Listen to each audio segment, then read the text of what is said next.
Kingston school के special need बच्चे, intellectually challenge बच्चे इंटर स्कूल्स KPK गेम्स के लिए अपने ट्रेनिंग प्रैक्टिस कर रहे हैं। आज इनको ये 10वां दिन है, ये बास्केटबॉल की ये प्रैक्टिस कर रहे हैं, स्पॉट शूटिंग की, और काफ़ी हद तक बच्चों ने ये सीख लिया है। किंगस्टन स्कूल ने हमेशा स्पेशल नीड बच्चों के लिए गेम्स को बहुत ज़्यादा फोकस किया है और मैक्सिमम टाइम इन बच्चों का जो है वो ग्राउंड में गुजरता है।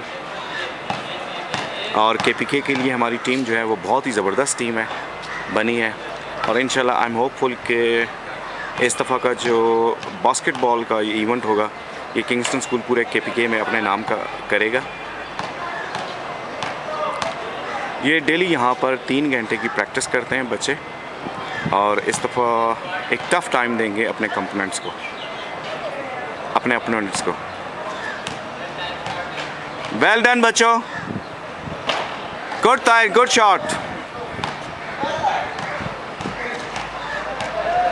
ये रिजवान आया और रिजवान ने थ्रो किया है।